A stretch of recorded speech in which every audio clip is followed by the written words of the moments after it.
Hello, hello. Hello, tunilha. Life enjoying Josie. Nabon savin nilha pa. Tunilha hi politics chung changa asayo hitene. Gamsung inamsung din mon pa hi ivet na hi le. Politics lang hi ilha samle zengovin hi zi ichun tunihin politics chung chang niaw chaga asayo hitin. Igamsung inamsung ki hu bit thei na ding le. Mabana nampi gen thei ha sat na ho hi I ati le I do dal thei diu ham a hi lo le I mi pi ho I ki hu hin thei na diu wa hi I to banga to gon I nei diu ham ti pa hi holim na chom cha hin bol lu hitin hong zau sau sau hitin I tiam khat na koi to bang live hong zau hon topic dang I dei wa hi zong le minute som ka a hi a topic thu tâm sei lo na a topic bo chu hi chi chung chang thu ti ho chu hin ta do vin lang hi chi dung ju ya jong chu adang ho jong sei be the a hi ai le in sei de wa hi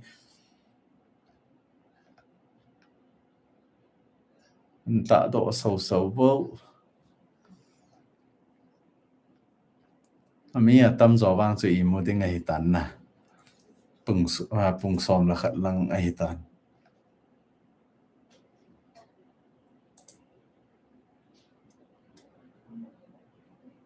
som la khat le kim hong ge ki go a hi tan tu ni chun press release khat ga below han press release khat na chu Kuki women organization for human right ti ho lampi chungchang hin sei o lilian hang sing lampi highway ong a hi lawai le ai ho highway alang pi a highway national highway 2 ham a hi lawai le Kuki highway ho chungchang na sei ham lilian hin don put no I topic ta awa ilut masango vinyao khat tu ni press release ho jinglang jong len sei naw hetin hil chet na ho hin bol naw hetin hi jong le tu ni a live ahong zaw lo sin iga het thei diu le inamu ta diu jong kata sanin Dimapur info okay it's chung chang jong chen sei hete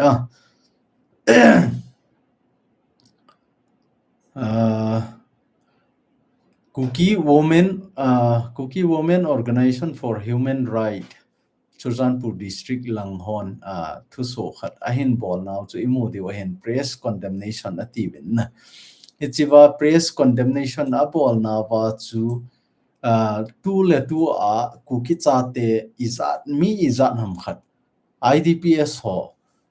mi izat ham khat gen thai ta IDPS a uma khen khat chu relief a uma relief came a uma khen khat bang chu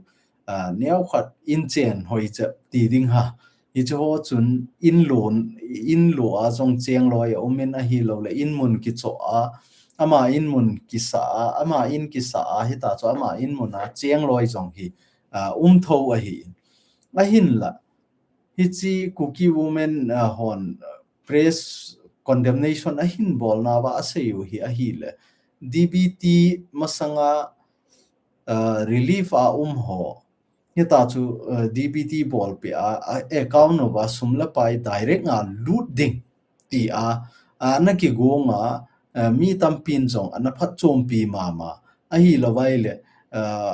relief langa mo po ho hi chi ho jong boy phalo hela relief a ho zo sin bank account na pi wa a bank account dung pi dung jui wa chu member hizat na hi ati ai le a member dung jui a chu sumle pai direct nga chu ama ho account na an ki thun a hin la hi chi chung chang thu a hi new soi vat na hi le tu a hi government in IDPS so sumsan jong su niam pi ding a hian khat wang chu pi ta loading ti ho jong he a save in ti chu kema hon amu ding kema lo ho muta loading ti ho jong hi thu hung ging a hi tain a hi le hi chi chung chang thu oi ga veleu han tu ai Kuki Chaten masanga pana kana sein koiman ina job lo ji wa tu a hi aban bana hung thung a hi why chem chan in na to dan hoi ga belo chun khat la khat community khat la khat ki ka a chamna ding ti a hlai hi cho ma hi na sata hlaya government hi nga jong hi ama hin ke government ka hin forma ko na I chan ham khat community thum ki ka a hi chamna lungmo na tan masanga meitei lu theilo na meitei lu tan masanga kukin alam hla theilo na kuki alam hla thei tan naga ho to kuki ho ki boina jong I chanham khana tu a hi peace tai tia thu a sei cho ai le hi chwa thu a sei pa khu ipi tup le doi nei ham ti pa hi e hon I khol lo pi I khol lo ji wa chu tu ni a hi chi DPT ho na san ge a jong hi kha tan pi dinga to gon hung ki nei cha ji chu ama ho awang su I ma cha tu ni chan ge a to kha lo cha ji chu na government hoita form a hi ji wa chu ama ho gam sunga IDPS ho chu phateta ama hon avet ko luwa ke ho a hi zat mong hi ti chu a phot chet na khara pi chu ai wanga ku ki cha te hi ama ho sang a jong hi a hop li tilen a le li langa hi ki tam zo a hi a le li langa ki tam zo hi tu a hi ama hon a sei wa hi le a pho thu hin ti gal cham lo ho chan ge jong hi min li sa pelu no pen ku ki hon sumne no nan anei ta ve ti ho chan ge hi report a bol so a bol ba no wa chu tu a hi kang a chamna a ta a hi le relief kema sum le pai asan ho su niam pi ding kang a su thip ding ti hi to gon hung chal hi ta chu I chi chu a hi za a chu tu a mi tampin anakil hang sab jing a hi lo le mi tampin chamna tu le tua theinai punti ku ki ten solution political solution demand ki bol pa ap lo wa hele hi chi chu hi thei punti ti a ina sei pe no chu hi chi ji a chu ki sei ji a hin la tu a hi chamna tai igam sungu ba mai te gari ho leile le ta iti wa hele chun tunia e ho daw hitin no mu hitin ipi bol jong leo han isei ma bang wa chu kuki nam sunga relief a sumla pai imu ho hi hen ki thopi na za chom imu ho abona ain su tan deu ta cha ain su thip deu hi chi akidei lo je a chu tu ni chan ge a mi pi pang khom hi tin IDPS a hin IDPS lo a hi in igen thei I ha san no hi ding khom hi tin political solution pa hi mu te dinga to go nei phot no hi ti a hi ki sei a hin la hi chi pa hi e ho ikilung to lo ji wa chu tu ni chan ge a hi ki boizing min a future ding avet cho min na khat to a hi le ama sang ding lang avet na to cho e ho chu ipi ti ta wam ti le assurance ipi mai yu na hi chi chu na hin bol pi na wing e ti le tu le tu din mun pa chu mi mai ki be a hi ngi iti pai pau hi chi hi ku ki cha te hla sat naw e hon hi chi assurance api pa chu assurance mai a ki hoi alungkim thei ka hi tapo bi tu ni a hi assurance helovin ana to anivet sa bin ti phat a hi tai a hin la hi chi pa chu I bol ji lo je wa hi tu ni chan ge a assurance ap wa muntina blocket I bol ho zo seula I hong do ta bin a hin la government in assurance ap ho tu ni chan ge a I ma cha su bul hip zong nai lo na nai lo hi ji a chu a hi the a hi le ku ki chaten I thil thum ho hi assurance mai a bol po te ka ti chu tu a separate administration I thum pau zong hi assurance ai pileu inga ta mai theu chu nang ho separate administration hi manipura chamna a uma khat la khat kilung to ta na hung pan ting le kan pi jing de wa hi tian nang le chamna sim dinga hi ki eu yang mai thei chu na ai wa nga chu hi chu ap ta de wa ap ta lo de wa I ma cham lo chu ni pi ma sawin hi chi tiang le chun hi chi bol wing ti pa chu I sei ji de wa hin tu nia ku ki cha te mi zani le som nga wal ki thita a hi chi ho thi na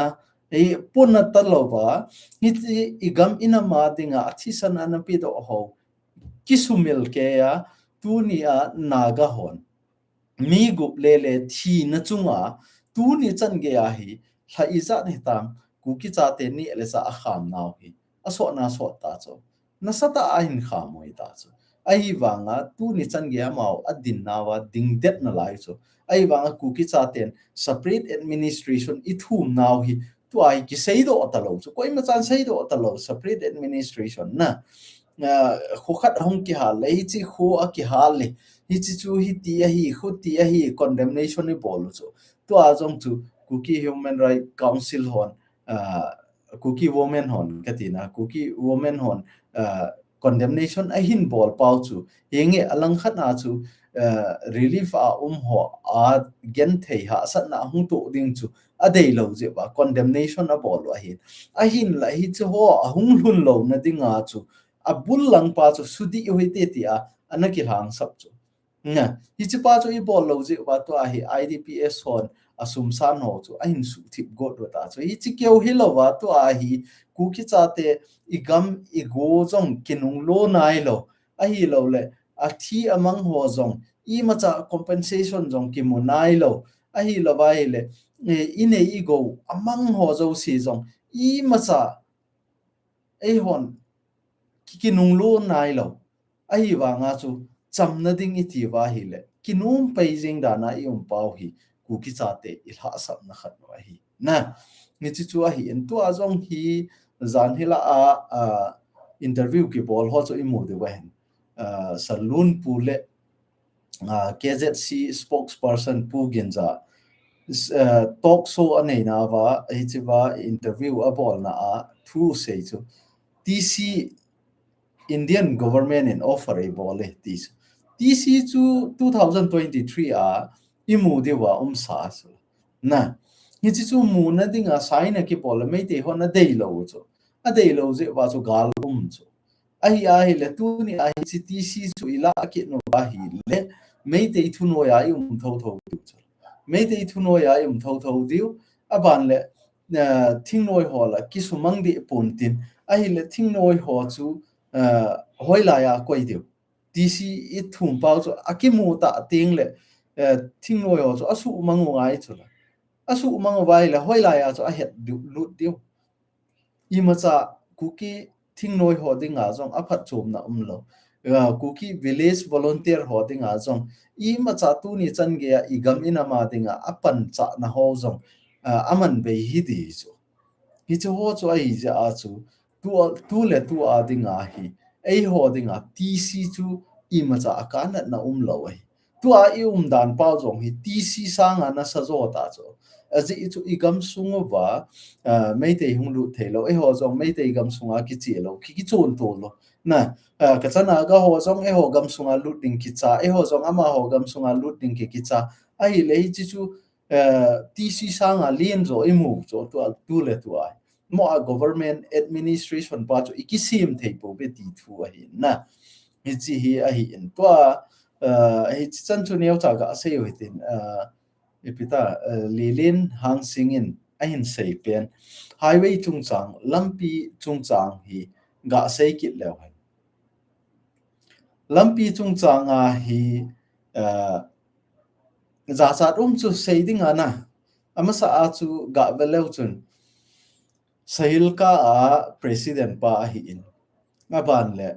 pnem cha a hi in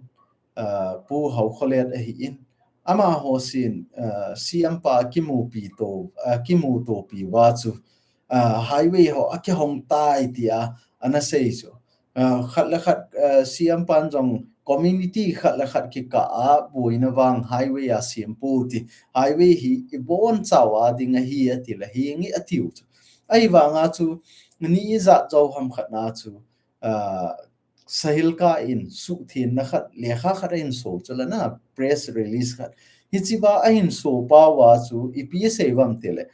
ni khat na ding bo wa ki se hi ati so ai le ni khat na ding bo wa a se wa hi le ipi bola chu mei te government ma puina a highway a hin honwa ni khat ni tia gari ahung lai sa wa chu ipibola tin lo ke hon ni khat a ding bo ka hon wa hi ati wa hi le hi chi chu tin diu chula atin ta lo piu chu na e ho hi iti seida e ho lol sung ding bo ki vet na igam inam hi man cha kine ya sumla pai ke hol hi chu i leader ho athing ta seiding hi chi chu a hi za a chu mi pi ni het the mo ai cha ma hon su the na nei na wa jong chu ni khana ding bo wa cm pa ahung na ding a bo chu lampi ki hong a hi ti a kana sei hi a ti chu ai le ipi bola tu chu ma highway a gari bus winger ahung thaya chu atin lo na atin lo ipi bola mi pi izol hep hep jing na lai ham tu ni chan ge mi pi ho jong ki mol thing ta sei ding tu chunga jong pathianin chance khat in pi ki no chula chance khat in pi u chu tapho etek hin bol ta chu te tapho etek hin bol baile hi chi to banga ka gam sungu wa kei hon cham na ding ka dei wa lampi ka hon pi wa gari hung hlaya ahin la tu ni chan ge ku ki chaten bit na ka nei lo wa hele highway ki kha ke dinga hitai Kuki Chaten ka thu mu separate administration ka mu to ka vin kei holding in damna boy ti bai lang sap thayu chu ai wanga chu tu ni chan ge ya I leader ho jong I vet na hile press release a bol na ho jong condemnation azat bol jong lew tu ni a ithil thum pau hichi boina a ko na ikihin so theina diu hichi lampi pa chu tu ni chan ge koi ma chan a sei do lo chu na hi chi chu sei do lo chu hi je a chu tu ni a I topic diu pa chu ga veleu chun na mu so ke wen tham ne la chu kan ko yin na Kuki Chaten election 2027 chan ge ya jong hi na hi chu wa jong hi sumla pai party ho ki hlen na lai de hom ka ti chu tu ni chan ge ya kal hang sap cho ni lai zan ham khat hung thing tai ahin la to a hi 2027 ahung thin na ding hi thali ham khat bo in ei taw thali sunga jong hi ki got na I ma ki nei man ta lo ri hi ai le tu ni chan ge ang ki got na lo cho chan pur langa pakhum ama bo hu ki gong chu na ama bo hu ki gong chu ai wa nga ma jong hu independent type ma ki gong hi chu hi chu hoi lo ri chu to ken ka sei nom pen chu e topic ngo wa hong lu taw ten na ni topic ngo wa hong lu taw tin election chung chang 2027 a hong thung ding 2027 a hi hoi ta ga beleu han e ho hin inam sung igam sung ipuna po vi tileu han ima deu a hi ahin la inam sung igam sunga ivai hop dan paule ina to dan pau hi ivet na hi le koi ma cha agam anam ngai lu bi ase akimulo cho ki ngai lu hen lang hele tu ni a hi congress bjp hi cho ho jo phat he ta lo cho na igam sunga chu thu ne inge ke ho atuma ke vai pu ta wing iti wa hi le chun tu ni a hi Kuki National Party iti wa ahi lawai le Kuki National Assembly iti wa ahi lawai le Kuki Alliance Party iti wa hi chu ho chu I tha se mo wa itun ding diu cho to ai hi chu ho chu tun do phat ta chu to ai atum be a Kuki ten party tha khat tha inei theina de wa chu itun do diu chu hi chi e bol to ka wa chu tu ni a hi I to banga PANLA hitin BJP join no hitin Congress join jong lew han BJP in hin vai hop han lang Congress hung han han lang Congress in vai hom jong le Kuki Chaten I thanei na deu I ma cha di lo to jong he an ve lew chun I gam sung inam sung I boi na ho hi su thip taw te iti wa hi le agang theilam pe na I hon party ki sim de chu jong so administration chula na ithil thum pau chu hoita gel lew chun separate administration tiu chu separate administration chu ipi ha atuma ki vai hop di chu e hole hon i gamsung inam sunga chu ki vai hop na khari ki sim diu chu hi chi chu administration ki ti chula hi chi ki vai hop na sim lo be a meite administration is op zop mo ba meite administration ka dei pu be iti jeng wa hi le hi chi chu hi thei lo chu to a jong hi a thing ta asai dinga chu CSO lam kai ho hin panala pha ta chu panala ding ama constituency sunga hi ama hi sonoi a phun diu hi chu itiam khana thing noin aza da a hi zong le mi pin gen z tiu ham a hi lo le people movement ni tiu ham a hi lo le I thing noi ho chun tu le tu abang hi ke gel da na inam se pai ho in zong ama ading ka ta san pon mi pi ki lung to po wa hi chi gam kai sunga hi chi hi itun di wa hi ama chu hi chi party a hi in hi chi party a hi ja chu ito sot di wa hi ama hin I gam inam hi phateta hin vai hop thein te ti wa hi chi chu ito sot di chu hi chi chu hi lo wa tu ni a hi ei hon congress ham na a hi lo le BJP ham MLA ho chu isot do akit no wa hi le ama ho chu hung kai zong le Phat khat le BJP in Delhi a ko le chi thing Congress in a ko jong la chi ngai chu ama ho thu chu azui ngai chu hi chu ho chu a lo na dinga chu tu ni a e hon party ki sim diu I gam sung inam sunga chu e ho I kai do wa hi le koi ha e ho chunga vai hom ding government hung rule pa chu BJP in ahin rule a hi le BJP is op Congress ahin job ahung ha nai le Congress is op diu chu na hi chu is op wang wa chu a party chu e ho atuma I mo chu la hi chu a hi le chun e hon is op theina di wa jong chu e ho hi nga I chanam khan ahung taw diu chu to chu BJP MLA hi ham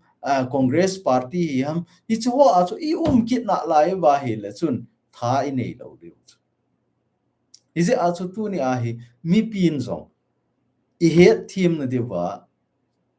election chung chang neu cha iga seo a hi na mi tampi chun sumle pai dei je a BJP join deu ham a hi lo la Congress join deu ham iti mai theu chu hienge e hon party ki sem hen lang la party a chu sumle pai lo election ball na ding a hi lo campaign ball na dinga sumle pai inei pu vi hi ti e khati e ha sa e ti wa hi le mi pi ki ho to deu chala sumle pai ngai lo wa election ball thei cho sumle pai lo vai le election hi thei pon te ti na lo pi tu ni a Tamil Nadu kam kai sunga a CM pau hu ipije a khu banga tha hat ham ipi bola nom ta ami pi ho hun a CM pa hu a to sot thei ham Tamil Nadu a jong khu aman party chu ma sim chu na BJP ham khat ana join ta han lang to a hi chi Vijay hu BJP ham khat hian lang la Modi na thu ari ti na lai di so azi chu BJP a leader so ama hi chula na BJP a leader so Modi chula Modi thu se ngai lo bai le BJP party a chu MLA izat umam Vijay in thu amanta lo wa hi le chun BJP party la a chu khat chu atun do ki thei chu Vijay thakhela so atun do thei chu ai wa nga hi chu Vijay na ke chu a het je a chu party asima aman party phateta af ki phu a ni chi dungju ya chu CM hong kai do chu ai le tu a hi ama chu nga khu koi ma chan thu nei thei lo chu home minister pa chi jong la zol na PM pa chi jong la azol tho chu PG inam tel aman ato sot lo wa hi le chun agam sunga state government chu phateta ato sot jo lo wa hi le chun ama hon demna ahin bol wa hi le ruling party a chu pot do thei na lai hi chu to pang chu hi je a chu tu chunga home minister pa Tamil Nadu agachi chu agachi a jong chu Vijay in izat nam khat project abol ho agam sunga thil ding dan ho izat nam khat apu do pia signable sa pe chu hi chu ho bang chu BJP hi an lang hele asung langa asu thip deu ta chu ai wanga ama party chom a hi ja chu I ma cha bol thelo chu vijay in tha nei zo chu a state government in tha nei tunia eho manipur gam kai sunga double engine ati wangba a hat lo na hu ipg ham tunia jong chu velo chun khem chan jong a ko ta chala ya jani ma sa jong biren sing jong a ko chala dilhi a chi ta chala dilhi a ga chi a ip se hom wang chu ki hello a hi wanga chu bjp in lamin atil lam ding towin atil to ding dingin atil ding di hi chu ipg nam til bjp party a join chu na BJP party a join je achu BJP in anno phat le dilhi a ko anno phat le adei de bol sa to ahi BJP khat join no hite tilew han henge MLA ho chun sumtam PP munan te campaign bol na ding ahi za ti ho chu sumla pai tam pi munan te ahin la local la e ho Kuki party a chu I umuwa Kuki party a chu I bol vai le wang chu MLA hon jong sumla pai amu BJP MLA a hi je ba amu za no chu amu lo diu chu Congress a join je ba sumla pai amu za chu amu lo diu chu ahin la tu ni ahi sumla pai kil hen diu ham ahi lo la igam inam gen thei ha sat na hi kile ta hen tia igam inam ikil hen diu ham hi che pa hi mi pin I het the mo ai chu tu a jong hi BJP ham Congress ham MLA ahung kai do kit na rule ahung bola e ho party ho hi talowa Congress le BJP party zo a ahung kile do kit nge nge ya hele e hon thai nei kit lo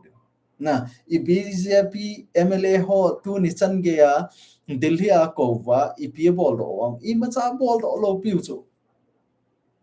ai wa nga chu local a ki ke vai pu an nang le tu ni a I chanam khana e hon thai nei theu hi chi het thiam ji lo ji ba mi tampin vote hi na dinga jong aman sanga e pin ama khon sang khat e pin sanga e pi pa zo ki hetan te ima sangding pai vet lo chu na ima sanga e pi hung hlung ding ham tu ni anang in sum na kila a vote na ga khi a hele MLA pa chunga chu thu na nei lo ri chu IPG nam tel ama na ki cho oi chu na vote chu ki cho zo ta chu sum le pai na kila ta je a chu ama chunga chu thu na nei thei lo chu tu ni a hi vote khi hon ken ama hi ti dinga vote ka khi ai poi gatile chun sum ka pi ja na khi chula na ka ki cho sa nei chula ipm na ha sai ti le ipi sei diu ha I ma cha ki sei thei lo ri chu hi je a chu tu ni chan ge ya ku ki cha te I kha do lo wa sum le pai dei na lai wa sum le igam inam sa nga sum le pai ki len zo na lai di wa hi le chun to a bang wa diu diu alui ho ma mai so diu ha ma hi lo le sum le pai a hin tam the pen chu a toi zu nu wa I so do ki diu ham hi chi chu tu a hi mi pin jong decision ni la pha na ta igam sunga chu a party a hi a tha na hi tiang le chun I thu che thei chu a hi wa nga chu hi chi chu a hi lo wa hi le chun tu ni a hi I chanham kha na igam inam gen thei na ho hi aban chal na lai di na hi chi chu mi pin het thiam lo diu hi phamo ka sa je a tu ni a hi life a in se wa hi mi pin jong ki ge lo hi tin tu a hi sumla pai party chu ikilhen na lai deu ham a hi lo le igam inam Makho ding gel na a sumla pai hit jong le kagam kanam azalen theya ka ki hum bit theyuwa kagam kanama dinga ki hin so na theya hi le ti a ipan so ke ba hi le gali zo ti a khuti lo wa sumla pai kilhen kit no ba hi le chun MLA ho jong man thei hi ti lo ding I political movement pau jong aban chal lo ding a chai na pe na so TC in mo kit de na TC a chu I ma cha ka na nom lo chu TC a chu I ma cha e ho dinga a phat chom na ta lo chu tu ni a mei te ho to ga cheng hom kit ding ti bang chu thang e ki kampi to bang he bo chu na thang e ki kampi hi chi thang chu na chot pel ni na thi ri ti nai atuma ki vai po uwa atuma e hon thu nei na khat inei wa hi le wang chu e ho dinga chu ki hin so na khat gen the ha sat na ito wa hi zong la khat ikito so thei nau chu ai wa nga chu ti sia hi ai le chun ti sia chu ipi phat chom deu na igam sunga ti sia uma chu territorial council mai a chu kuki chate ipi phat chom pi deu tu ni a thing noi ho igamina ma dinga kumizat apan na ho amu si hiding aban le volunteer igamina ma dinga thi izat tam ain sumi don lo wa tu nia agam anam zo adinga athisan ahin pi do na ho ahi lo la ahin ho ahin pi do wa ki phalta a tu ni chan ge thala do mo wa gen thei ta ahin ho aman hi chu ho adinga chu ipi pha choma separate administration bang chu ga mo te union territory with legislature chu mu lew han mla ho jong a asum san ho jong i tu asang ding i volunteer ho jong police ai ke koi lut theyu na inam se pai ho jong commando ai ki sim theyu ama ho ding a jong future su bright chu ai wa nga su tc a hi ai le cho chu hi thelo chu me te government thu a ku ki cha te chu ki no ngai chu hi chi chu ikil hen liu chu tu ni a na hi chi chu na het them lo wa hi le chun tc chu a kho poi ti mai theu chu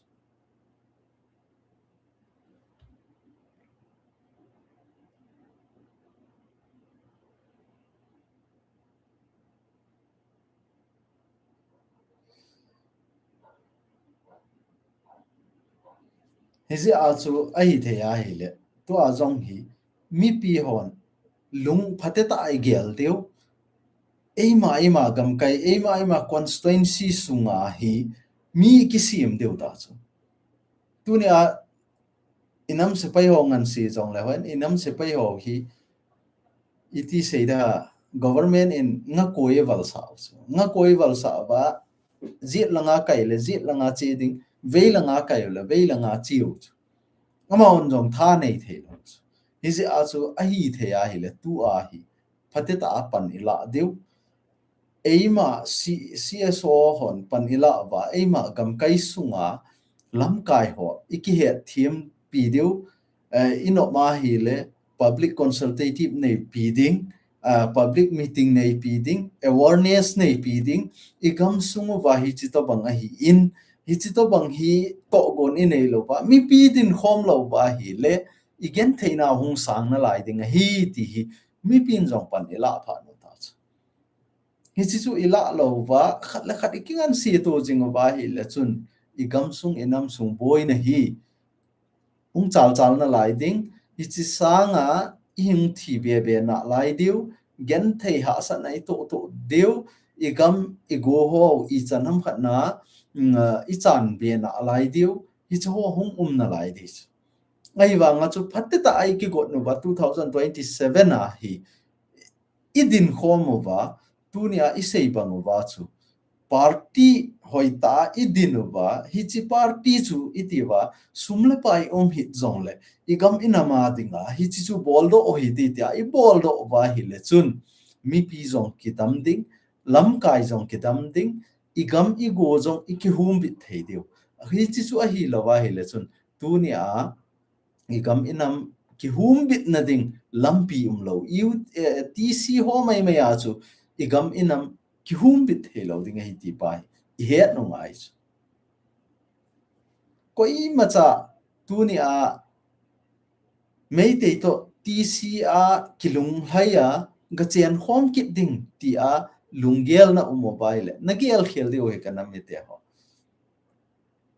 TCR lung lai ki ti chu masanga jong chu TC to bangbo chula mo a function poi ti thu ya na ai wa nga chu akana na lo chu tu di a hi TCR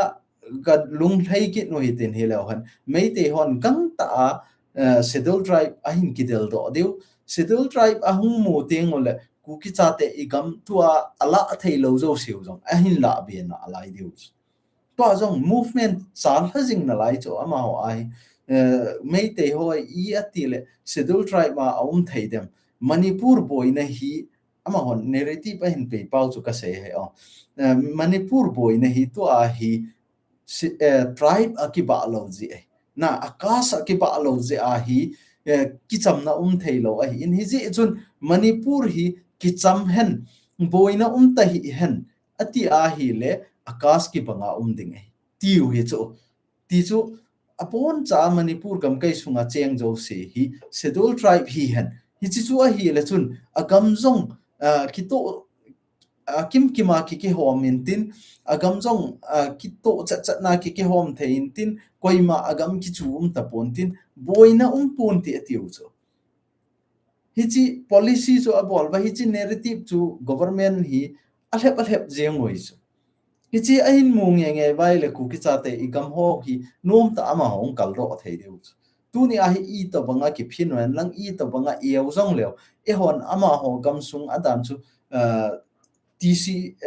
Union Territory with Legislature imutawe ehon separate administration imutawe inok mobile meitei gam sunga I inmun ilomun ho jong claim ki pol ki theina lai chu ai banga ma hon eho gam sunga claim a bol na diu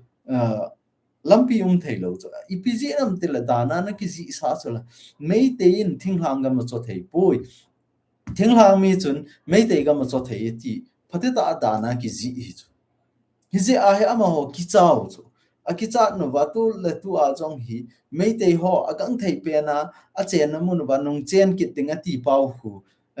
to gon phateta ane wa hi chu hu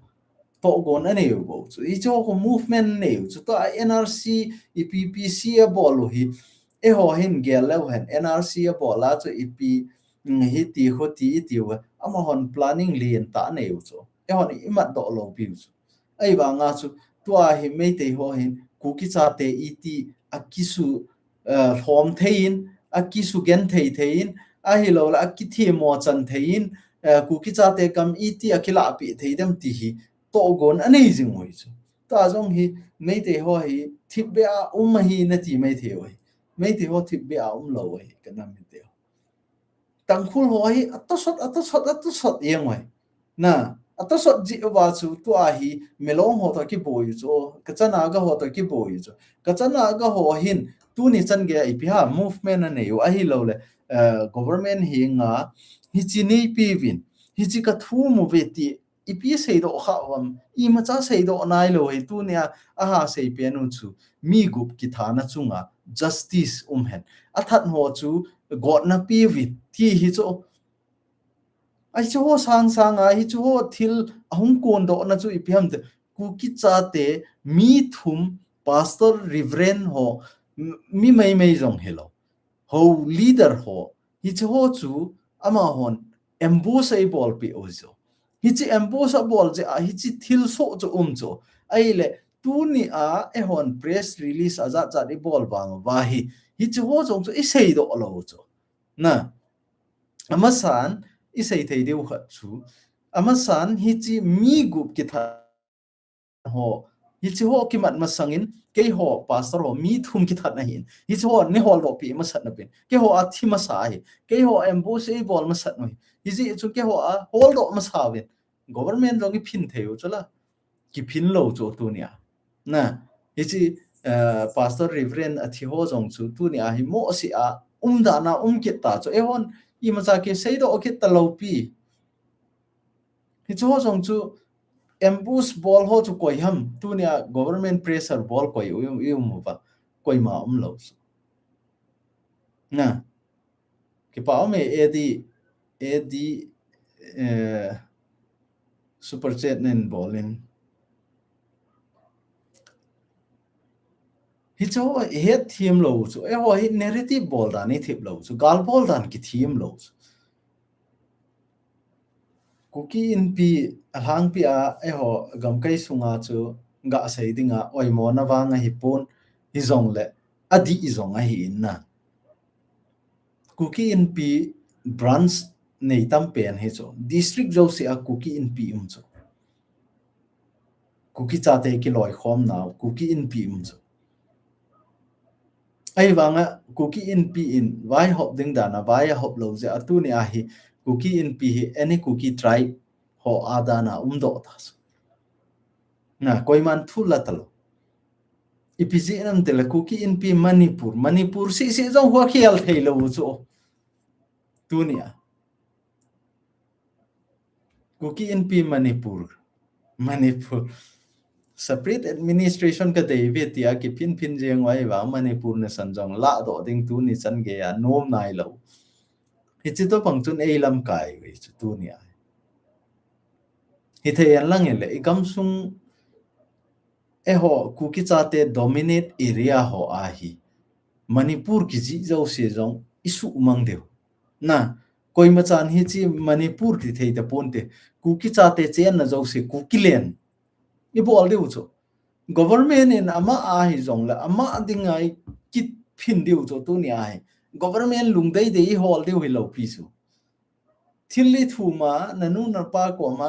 sumla pai na thuma a sei na bol je ngai la sumla pai hoi lai na mu di kon na pi di na pi lo di su na ka ding a enga na ki phin ding hi chi tiang la chon hi chi pai ning ki halom ne na thei da ta ve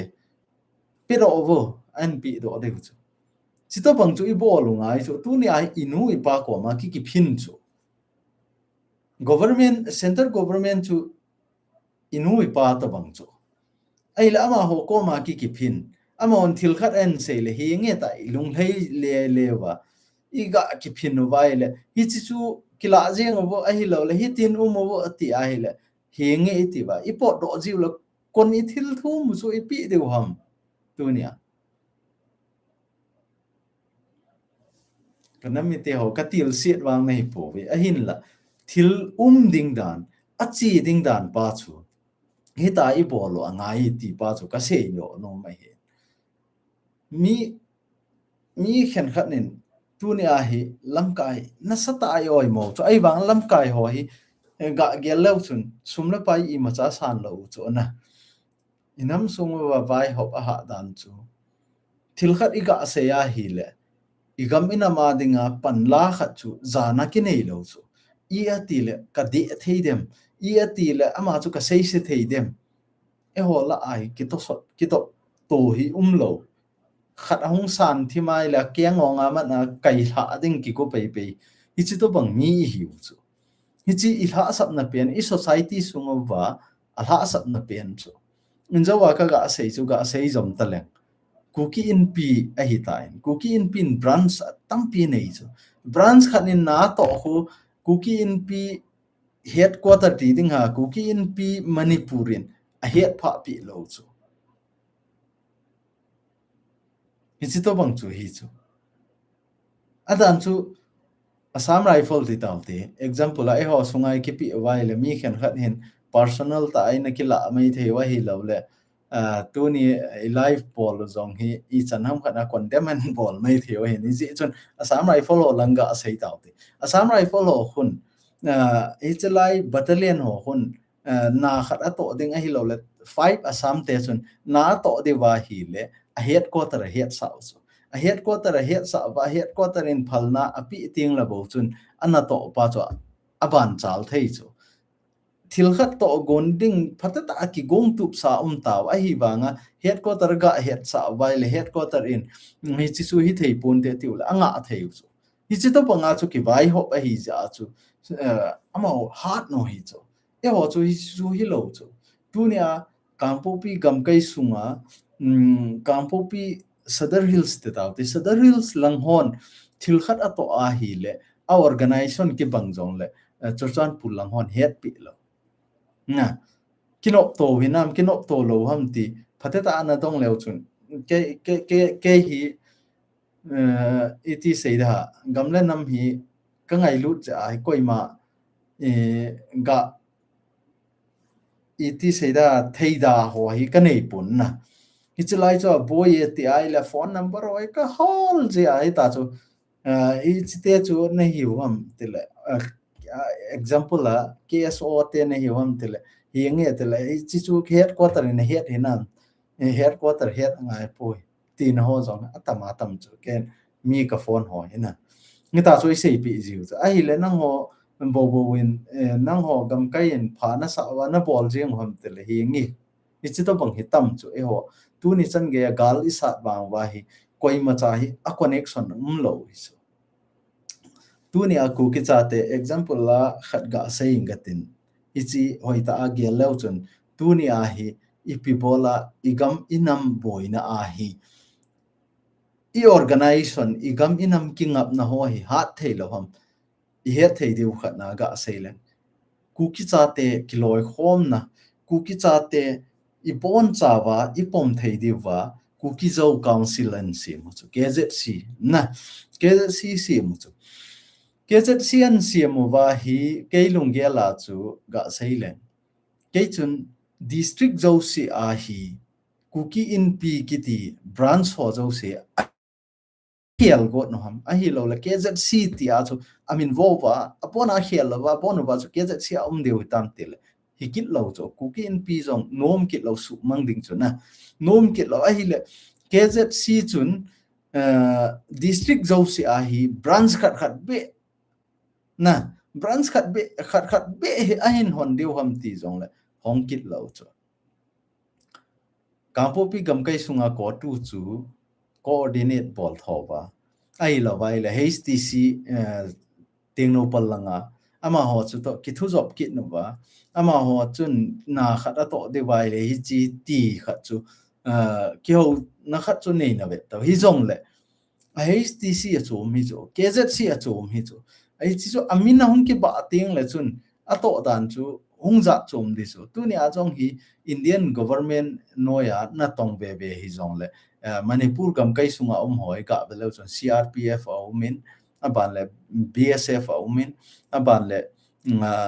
Assam Rifle min ahi wanga hi cho thuma a command hoi chum chi e chu alien cho chum chi chu thakhat na chu Manipur boina a hungu jong le Assam Rifle boina chu BSF in PANLA thailo chu hi chi to bang khat chu chu hi si a chu ke lunggela chu muntina hita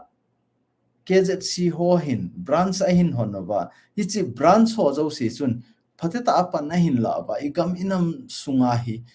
vaya hin hop deu ham ti a chu anaki gel ahin la hi chu ahin bol ta povin ahin bol lo phat wa chu KZC ho jong leader ho jong hi silonga hong wa jong ka ki mu pi in ka ki ho pi ahin interview chairman pa ka bol na jong chu channel lui Kuki channel langa chu ana ding ahin ana veleu chun namu de wa hin hi chi chunga jong chu kana sei hi ta ngai le nang ho hin KZC na in phu do ta vai le KZC chu district zo se a chu poimo lo ham te le ama na se chu ka ang pu pi a chu ko tu a hin tengno palanga chu HTC ho a hin ti ai a se chu ai wa nga chu hi chu hi theilo hi ai theina tinga chu nang hon amin chu na khial wa KZC ana khial vai le chun thu chom hin tin aban le nang hon igam inam sunga vai phate ta in hom wingen na ti wa hi le thal choi jong na ne nga hi tu ni a VV ho jong nang ho khut no ya nga ya hi itiam khat boi na ha san na tu wa hi le ama ho chu nang ho za thop dinga apanu nga e thopal lo wa hi la sunga nang hon I to panga thu hoi thu pa sei jong le chun apolanga hon gi na na hin bol teng ule na tin zo lo di wa hi tia idea jong kana pi ai wa nga a bol lo pi a bol lo je wa tu ni a KZC a ha lo na hi hoi ta a kholu bin lang ga gel lo chun KZC leader ho hin to ding them ding chu tampi a hoi a pha chu hena vet tam hi jong le a control pa chu a chum khat hi ta chu na ichi chu ha sei da utin het so ke wa hi tu ni a agam kai a CSO ho zo si jong hi koi ho ham khat khut no ya lam le le bo chu igam sung enam sunga CSO leader ke hivin kei hon koi macha organization kichapo ve kei hon koi organization thu kala po ve di ta igam inama dinga pan kala wahi tia pang koi ma am lo chu tunia ne het de hat hise a hi igam sung enam sunga ke bai hop nahi a hi ding bang ta achal thelo tu ni a jong hi ka sei pa hi mi pin pan ila lo bai le success lo di mi pin pan ila ba CSO leader ho to ikilong to ba kei ho constituency a hi ama hin vai hom ta hen na hi chu media to zong iki connect ngai chu media in a hang sak ngai media in a het sa ngai mi pi chu a het thim sa ngai chu tu ni a he ho Kuki Chaten gal 2023 apana gal in nei ta wang vai media in noi siu chu media hi hen lang hi le tu ni a igen the I ha sat na ho koi ma san het lo de I pan la na ho jong koi ma san het lo de na ise a chu thil izakai tu lai media khang ai tai thil khat I bol ringa hi jong le media to kilung to a media to lon khom ngai I thil bol to ho zo si media in amu ngai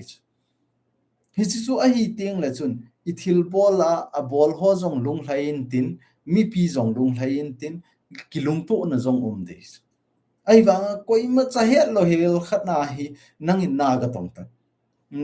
na tha jong a si ni ding na to jong chu ai na bang ding ta jong cha lo mai the ada jo example khat ga sei ni bol na pi tai na bol na ga pe sports na nei ta na sports wa chu a ve koi ma cha hi an lang hele na tha se di na bol pi dan jong za chum hi de ai ba nga chu phateta stadium dim se na audience hung to han la ai he tian lang peng wa lang khut beng wa lang hung peng wa lang ko han lang gol na thun jong la eo za za eng wa lang hele na tha chu I na tha chol he jong le na tha chu I chan hang phat na ki pe de hi chi to bang chu hi si a chu tu ni a jong hi avela chu chan pul kam kai sunga kim secretariat khu ki thum jing a hi media sel khat theina ding in room khat ni pi win hi chi ba chu media to long khom hoi te ti le ama khon ipia ge lo ham ke ho he ga chi lengon a thil bol jo se a hi lo le ana to jo se ban sei do bin te tiu ham le ke ta lo na ipi nom hi wa room ka nei thei lo ai wa nga chu office dang kho tha ki hon be jeng ai wa ke ho ipi nom lo ke je ho ipi nom lo ji wa kho tu ni chan ge a kho na pha tong hen lang na si tong hen lang ipi hi jong le koi man mi pi na het pi lo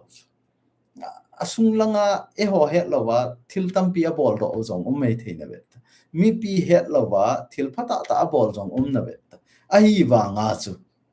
media to akilung to lo je wa koi ma chan het pi lo ta chu na he chi tieng la chun thil khat a hin bol khel tieng ole hung do ge gu ta hung do ge gu en tin hi chi pa chu min a dem tieng la ma ho dinga chu ha sap na hi chu hi je a chu a hi the ya ile thil zo se hi media to lun khoma mi pi lungdei banga vai ho mo ba nai to wa hele igam inam hi chal ding hi chi to bang I bol ro to ka ba chu igam sung inam sunga khat na hi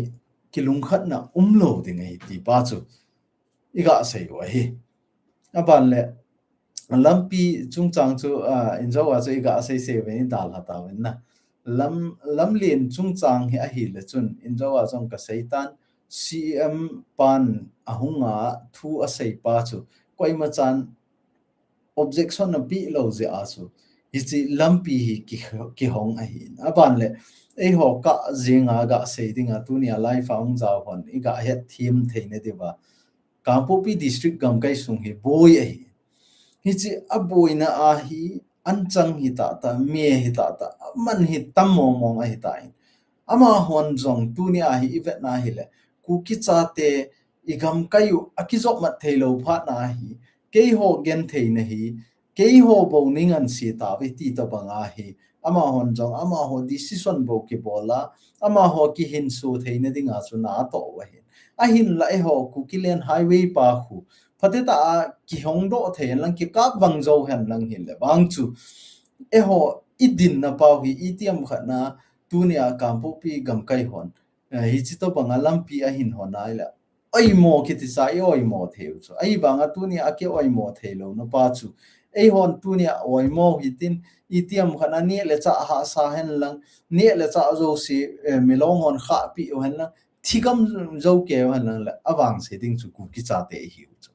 mi je a chu mi hem khat ki hin so theine dinga chu tunia ama ho hu ki oi mo thei bi se lo zit langa khachana ka ho aveilanga meite ho kit na a huti ja a ho ama hon jong hi cho ki bol hen lang la ke ho adinga jong ne le cha ne au khat be a hung du thele ti a chu to go na ne ji wa chu hi cho ho a hin la hi cho chu ei hon tu ne oi mo hitin peng mo hitin aza za ki sam to jong law han awang si chu e ho ma hi de wa ni chi sa nga chu upai e hol thei de upa chu a hi le ei ho gam kai sung zo si patita connection ding ilam hla na zo siu hi boilo hela ki koi thean lang hela chun ilung thim ilung gel ipandan ho jong khatna ki pang thei ding a hin la tu a hi a ki job mat thei lo je a chu chan pulang chu alang khat langa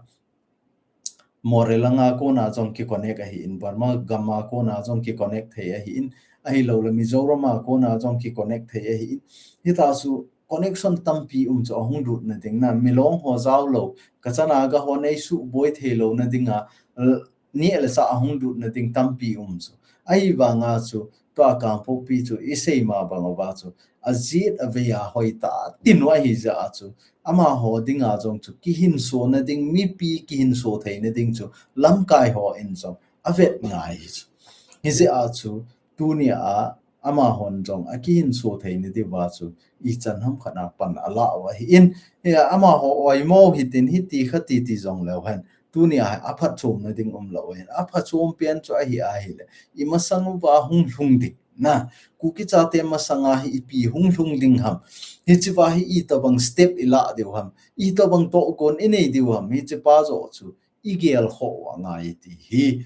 ki sei do no ma hi in ama gam kaya tu a jong hi i to bang mla ine ba hi le i gam sung inam sung hi lasam ham a hi le hi chi ho a hla sa the ya hi le chun i to bang mla chu ki hlen no ba i to bang party chu ki sem mo ba hi le ei hon i thai zet the hom ti pa chu i gel do ngai chu i chi chu i gel the mo ba panila khom the ba hoi ta i din det no ba hi le chun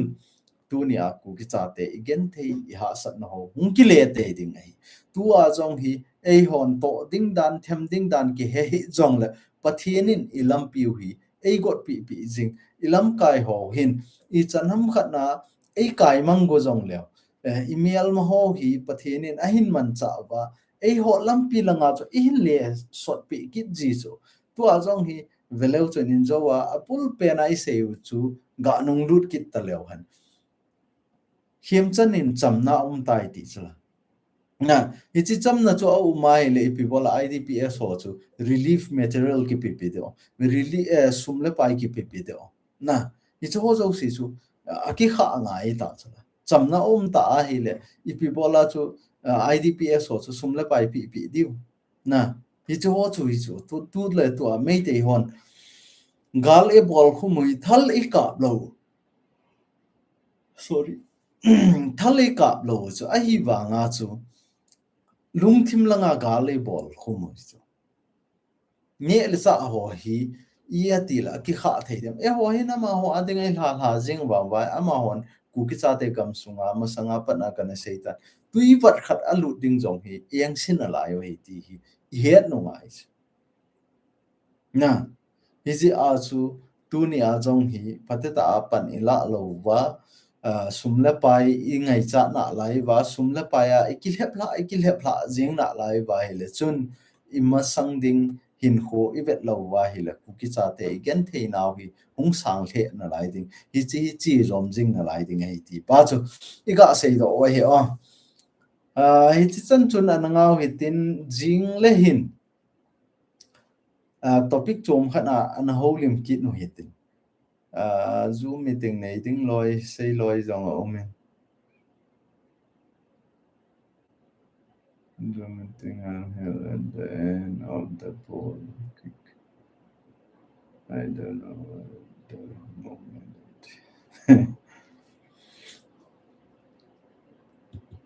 Cái bảo mẹ đi năng năng bộ nè super chat hình bảo hi chi chan chun an ngau hi tin jing le topic choma ko na holim na nei ki no hi tin I gam sung enam sung ba he a hi the a hi thil chi sa ho hi chi ho a hi ki dem daw hi tin ima sangding pa zo hi tua asi chu asi hi ta jong le ima sangu wa hi I to banga to gon ine ba tua asi pa ho to banga chu asit kit lo na dinga hi I ti pan ela de ham ti pa zo hi gel phau hi tin kanami te ho pathin ho wi tin pathin phatita ho hi tin pathin I ho na ba kita ta pathin ho hi tin mi khat le ni in ei lep le le a hi chi chu ta san na a I pathin ho na ho adi lo lang langa ki kai mang sa lo ba I ho pau chu di ta I ho ba tu ni a na hieng na kom khanin thudi lo ta nen hliam hen lang nang dinga thil pha bol chong le bible to ki to hinam ti pa hi vet di wa hi chi dung chu ya chu pathin chong I ho diu a hi tu ni ai ho I pathin ho zong a di ta pon pathin ka he pathin cha ka hi ti wang win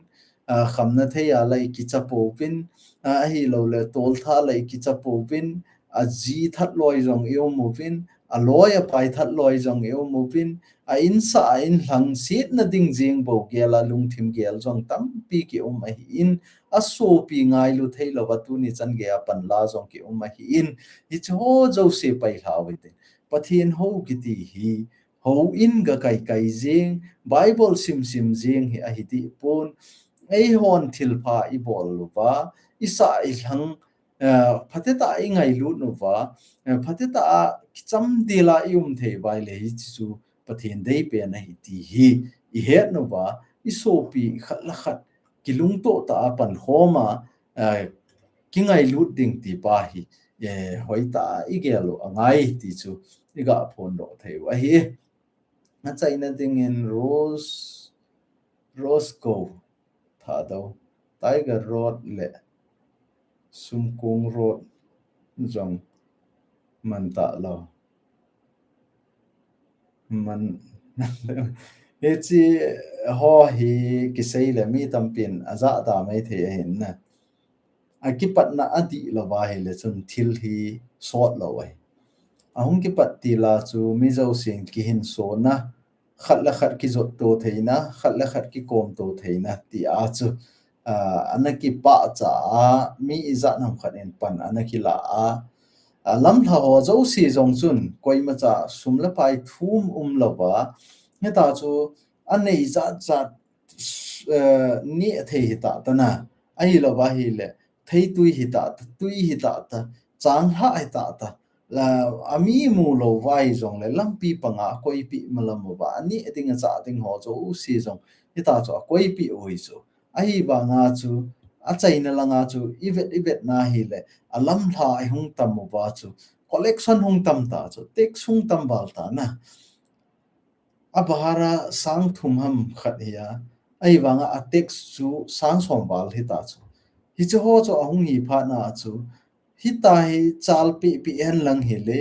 kuki cha te hi I chanam khana gen thei ding hi ti hi pathian in hi chu chi chung changa hi ke kalam pha chunga jong kana seitan I to banga tek sala wa hoi la ya ki la a hi lo le lam ka pa na kampo pi thun na dinga sum I zat ngayam ti ho jong chu kana sei jo ke hi tai na ngai hla ta de ka ta san hi chu ho to banga e ho hin nai to na lang vai di lo ta nai to ji wa hi I ma cha lo ji lo wa hi na ni chi a lo ji lo ji a chu to a jong tu ni chan ge ya ilam ha no ki kha a hi a hin la thudi ta vai hin ho mo wa thudi ta na hin to ki no vai le chi jong hi pathin in e han hon pi ki ding ai na sumla pai asang sang ai la vai le tu ni ai pi bolai cho cho I ven bit zo ta la wo na cho ven bit theine dinga so sumi la wa mi tiu le la tu ni ki beng bit zo ta lo a khoti za so mi tampi hung tha si kha mi tampin hi chi ina to I thil them ho I thil bol dan ho zo si lungkim na anei ta lo phar wa chu ahin sap le chi asap na gau chu hung thunga tu a hi kizang thei ta lo chu na ne ho I he no chu la ilung han phat no le ho hi kimo eo za jing don thian khan thian ti ho jong hi ki cha lo chu ahin la khonunga ding ki gel ji lo chu imi isa khat hi ta chu isap mo ba hi le chun ahung thi ding le ma chu again thei chu na again thei chu ma ki hi chu izi a chu a hi theya hi le second thought nei we te ka ti ji na pa ko I chi ho a hi to a jong hi thil khat I bol ba na khat I to ba hi le di ta le kita ta a igam inama dinga panlau hitin na tong lo han ithil bol in a to ho zo se hi loading pathin jong ki pa ding I mi isa jong ki pa ding hi ti pa chu ni ga phon theo hi in tu ni ha a life a hung zaw zo se na chung chi ubin ka ki pa in a kit ting le jing ni ha ting le kimoto kit ding in ne ki si kong taw tin tu ni ha a life a chai chan ge ya pan hin la ho na chung chi ubin ka ki pa in chule Kuki news hin follow a members fee hin kila a tu ni chan ge pan hin la mi som ni walang a na la in mi som thum walang a umin ichi mi som thum wal hon tu ni chan ge a pang sot pen kum khat wal zen hong pang loi jong eu movin na chung chi win ki pa thu kain phong in jing lang le amin li so jong in ta do theu le hin ta do hi tin tu ni chan ge a Kuki news hin follow zinga phateta hin zui zinga membership chan ge a hin kila ho chunga jong avelin ki pa thu kain phong nei tu ni ha life hin be a nga pon tho ta a igam inam ngai lu na zala baro lang hung hing ta jong le chan so nong hi ta jong le igam inam ngai lu na zala pan in la zaluvin na bon chawin pathinin phathei na bo bin tin jing ha ting le kimuto ki taw tin na bon chawin mangpha dam selin mangpha o